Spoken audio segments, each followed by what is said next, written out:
Hello my dears, आज आम देखा भिडियो जो मैंने ओटीटी एग्जाम पेपर 1 देवाई जाऊँगी बहुत इंपोर्टाट ए भिडियो एथिरे अछि ईपीएस रो इंपोर्टाट क्वेश्चन। फर्स्ट क्वेश्चन है क्यों गिरिपथटी पूर्व हिमालय रे अवस्थित?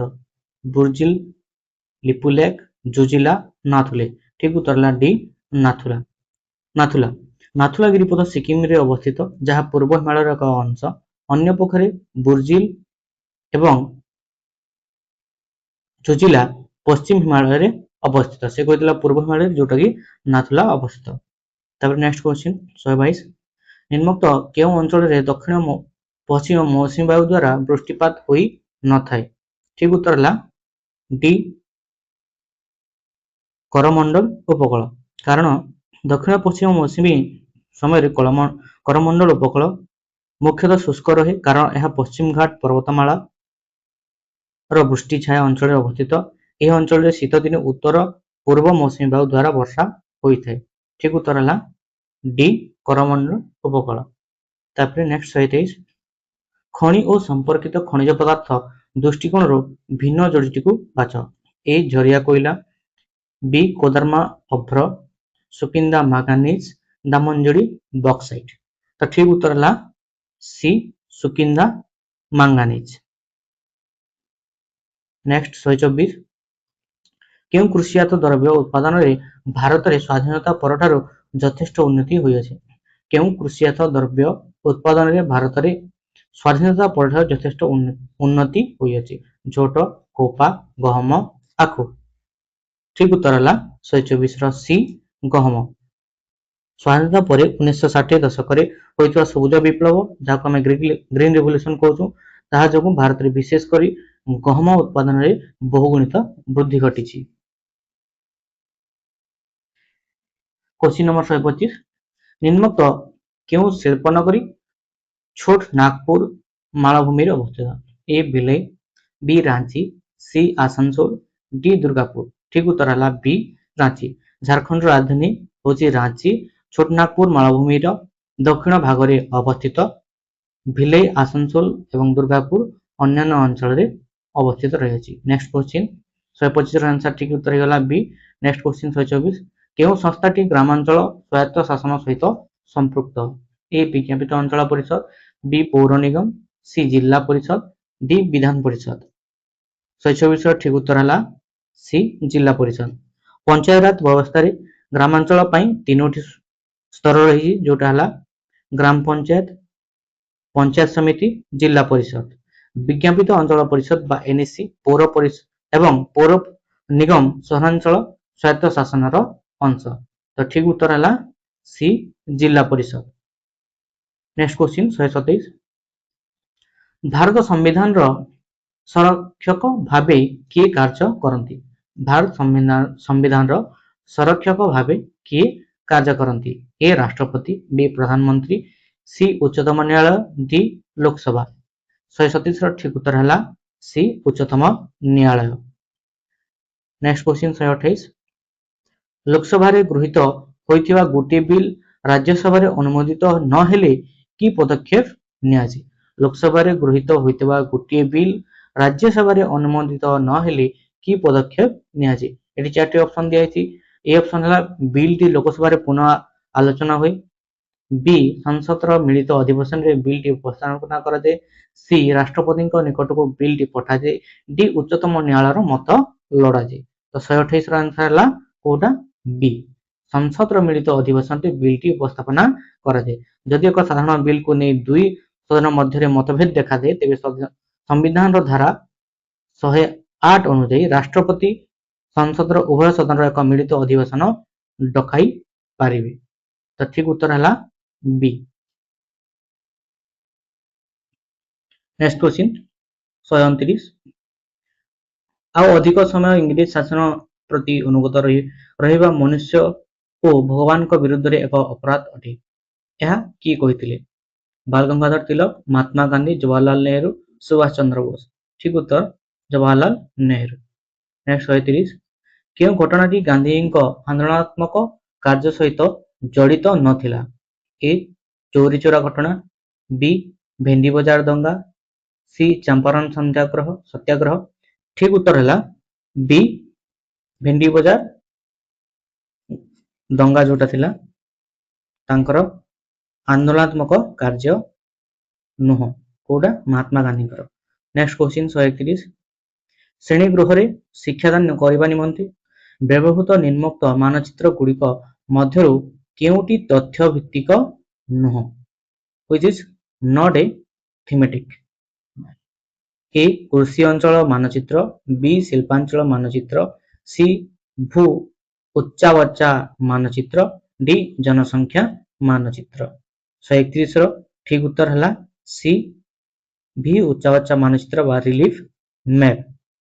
ଥିମେଟିକ ମାନଚିତ୍ର ମାନେ ଯେଉଁ ମାନଚିତ୍ର କୌଣସି ଏକ ନିର୍ଦ୍ଦିଷ୍ଟ ବିଷୟ ବା କୌଣସି ତଥ୍ୟ ଯେପରିକି କୃଷି, ଶିଳ୍ପ କିମ୍ବା ଜନସଂଖ୍ୟା ଉପରେ ଆଧାରିତ ହୋଇଥାଏ ତାହାକୁ ଆମେ ଥିମେଟିକ ବା ତଥ୍ୟ ଭିତ୍ତିକ ମାନଚିତ୍ର କହିଥାଉ।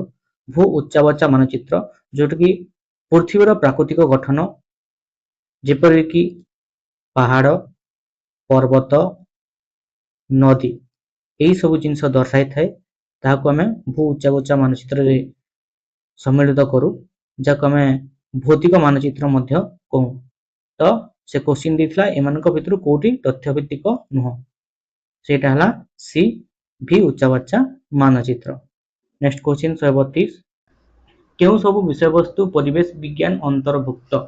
କେଉଁ ସବୁ ବିଷୟବସ୍ତୁ ପରିବେଶ ବିଜ୍ଞାନ ଅନ୍ତର୍ଭୁକ୍ତ?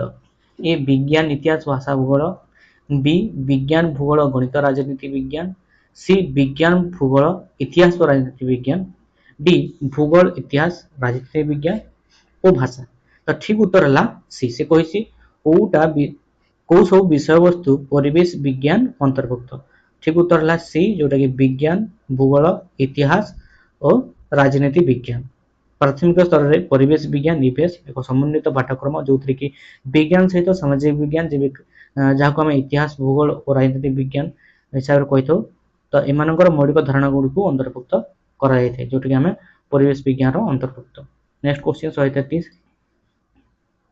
କେଉଁଟି ପ୍ରାଥମିକ ଶିକ୍ଷା ସ୍ତରରେ ପରିବେଶ ଅଧ୍ୟୟନର ଲକ୍ଷ୍ୟ ନୁହଁ? କୋଉଟା ପରିବେଶ ଅଧ୍ୟୟନର ଲକ୍ଷ୍ୟ ନୁହଁ ପ୍ରାଥମିକ ଶିକ୍ଷା ସ୍ତରରେ?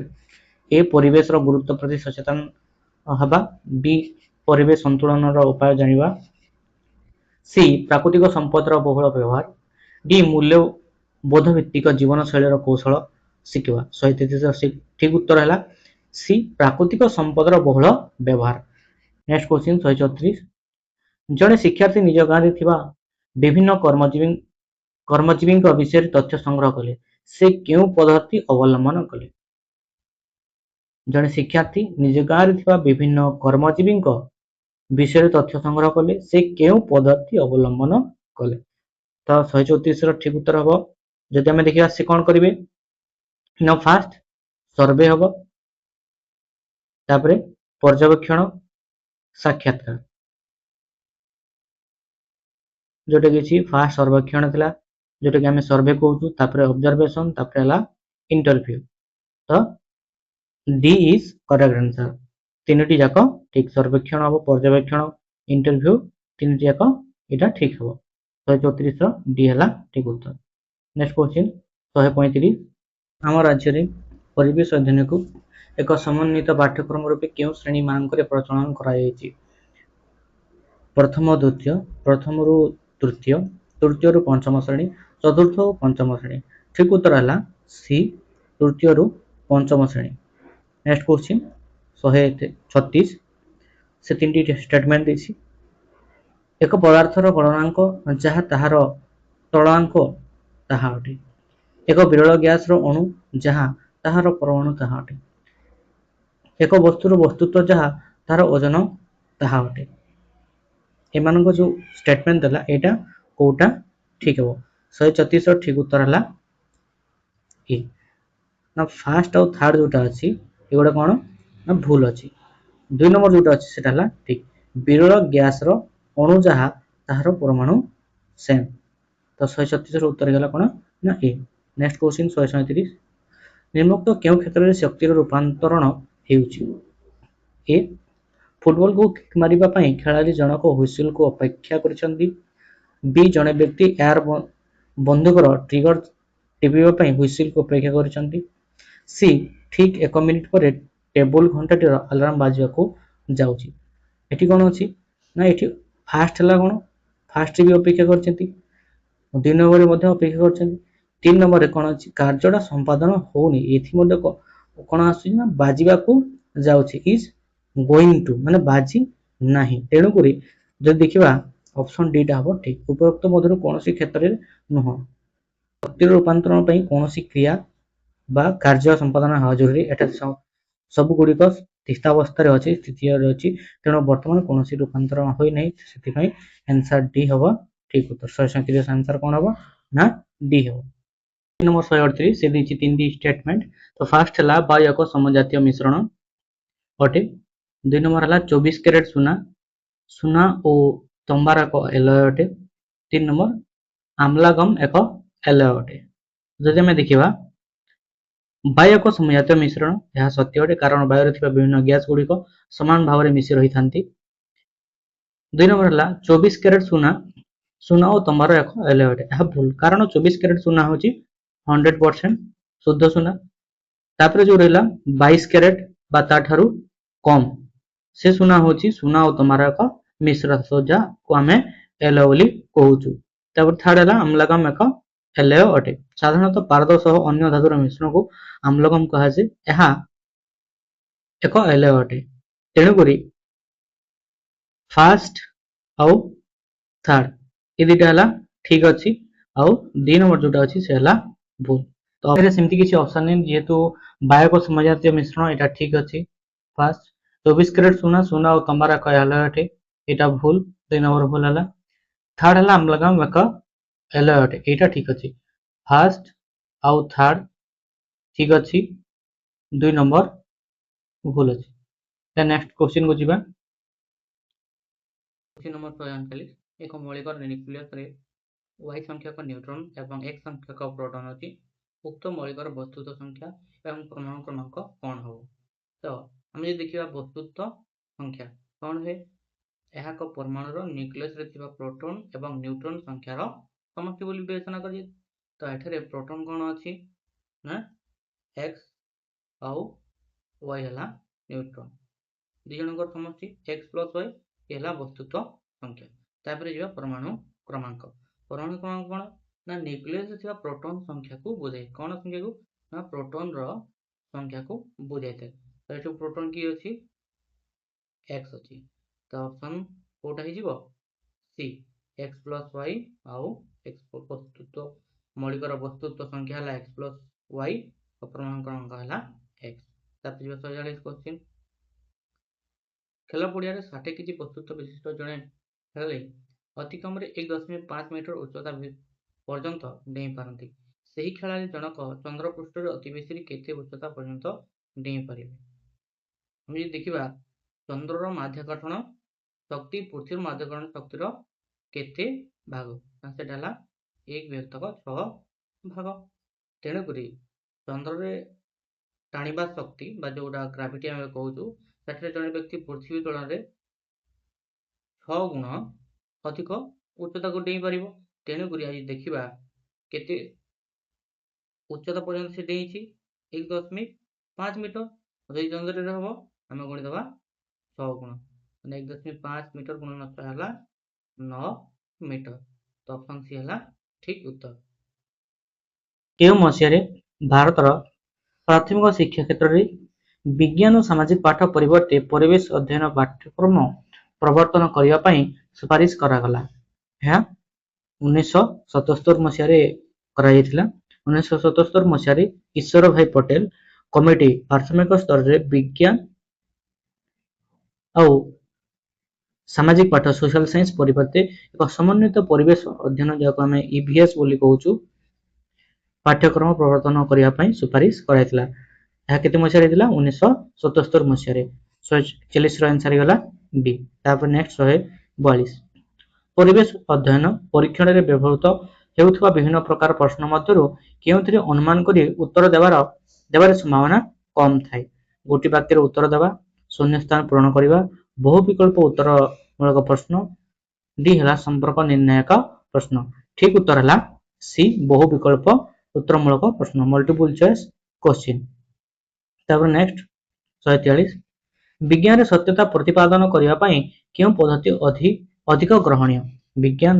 विज्ञान रे सत्यता प्रतिपादन करने पाई क्यों पद्धति अधिक ग्रहणीय। ए पुस्तक अध्ययन, बी परीक्षण, सी विशेषज्ञ मतामत, डी अनुमान करवा। ठीक उत्तर है बी परीक्षण एक्सपेरिमेंटेशन। विज्ञान सर्वदा प्रमाण पर आधारित कौन सी तथ्यर सत्यता जाना पाई हमको परीक्षा करने पड़ो। परीक्षण हूँ सब विश्वासयोग्य एवं ग्रहणीय पद्धति। 143 आंसर होगा बी। 144 हाइड्रोजन अणुसंख्या S2 कहीं क्यों श्रेणीभुक्त प्रश्न। ए ज्ञान भित्तिक, बी बोध भित्तिक, सी प्रयोग भित्तिक, डी कौशल भित्तिक। ठीक उत्तर है बी बोध भित्तिक बा अंडरस्टैंडिंग बेस। कारण यही प्रश्न केवल तथ्य को मन रखा यथेष्ट नुहे। एथिपाई हाइड्रोजन परमाणु संरचना तार जो स्थिरता यह किभଳି अणु गठन करे से धारणा को बुझा आवश्यक। तेणुक बोध भित्तिक श्रेणी अंतर्भुक्त अटे। 144 आंसर है बी। नेक्स्ट क्वेश्चन 145 निम्नस्थ क्यों प्रश्नर उत्तर मूल्यांकन रे व्यक्ति केंद्रिक प्रभाव सर्वनिम्न। For evaluating the answer of which of the following question subjectivity is the list. तो फर्स्ट ऑप्शन है ए वायुर उपकारिता वर्णना कर, बी जल दूषित हेबार दुईटी कारण लेख, सी उद्भिद आलोक संश्लेषण प्रक्रिया क्यों गैस त्याग करे, डी खाद्य दूषित हेबार गोटे कारण लेख। ठीक उत्तर है सी उद्भिद आलोक संश्लेषण प्रक्रिया रे क्यों गैस त्याग करे। कारण यही प्रश्नटी एक निर्दिष्ट एवं सठिक उत्तर रही कौन ना अम्लजान। एथिरे मूल्यांकनकारी निजस्व मतामत व विचारधारा कौन प्रभाव पड़ो ना। अन्य प्रश्न गुड़िक जदि आम देखा वर्णनामूलक होते से व्यक्ति केंद्रिक प्रभाव रहार संभावना रही। तेणुक यहाँ कौन तार गोटे फिक्स आंसर रोचे 145 आंसर है सी। नेक्स्ट क्वेश्चन 146 क्यों प्रकार खाद्य अत्यधिक शक्ति थाए। ए श्वेतसार, बी पुष्टिसार, सी स्नेहसार, डी धातुसार। ठीक उत्तर है स्नेहसार। श्वेतसार व पुष्टिसार तुलना स्नेहसार जातीय खाद्य शरीर को अधिक परिमाण शक्ति आम जो कैलोरी बोली कही था मिलता है। 1 ग्राम स्नेहसार प्राय 9 कैलोरी शक्ति मिलुवा बेले श्वेतसार प्राय 4 कैलोरी शक्ति मिलता है। तेणुक अत्यधिक शक्ति कथा जब आम देखा स्नेहसार मिलता है। 144 आंसर गला सी। चिलिका क्यों श्रेणी अंतर्भुक्त। ए चिड़ियाखाना, बी अभयारण्य, सी जातीय उद्यान, जी जैवमंडल। ठीक उत्तर है अभयारण्य। चिलिका अभयारण्य श्रेणी अंतर्भुक्त। चिलिका हृद मध्य नलवण एक पक्षी अभयारण्य भाव में जनाशुना। यह एशियार सबुठारु बड़ खारिया पानी हृद कोटा चिलिका। ठीक उत्तर है 147 बी। नेक्स्ट क्वेश्चन 148 केउटी बीजाणु जनित रोग which is a bacterial disease. A हाड़फुटी, बी बसंत, सी पोलियो, डी हइजा। ठीक उत्तर है हइजा। हइजा बा कलेरा विब्रियो कैलेरी नामक एक बैक्टीरिया द्वारा होता है। अन्य पक्षे हाड़फुटी, बसंत, पोलियो यह कौन भूताणु जनित रोग। तो 148 आंसर होगा कोटा ना डी। नेक्स्ट क्वेश्चन 149 केउटी मनुष्य शरीर बृहत अंत अंग which is the largest internal organ of human body। 149 answer हो कौन ना जब आम देखा ऑप्शन फास्ट अच्छी पाकस्थली, ब्रुकक, उत्पिंड, यकृत। यकृत है ठीक उत्तर। आम जो कहूँ लिभर मनुष्य शरीर सबुठ बड़ एवं ओजनिया आभ्यंतरीण अंग यह शरीर विभिन्न गुरुत्वपूर्ण कार्य संपादन करते। तो 149 आंसर होगा कोटा ना D. Next question last question 150 केउटीर लोहित रक्तकणिया प्रति आकर्षण अधिक। ए अम्लजान, बी कार्बन डाइऑक्साइड, सी जैवक्षारजान, डी कार्बन मोनोक्साइड। ठीक उत्तर है डी कार्बन मोनोक्साइड।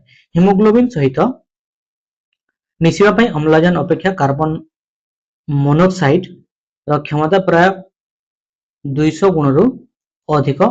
यह रक्त रे मिसी शरीर अम्लजान प्रभाव को बाधाप्राप्त करिथे। 150 आंसर है कार्बन मोनोक्साइड। EVS ର previous year question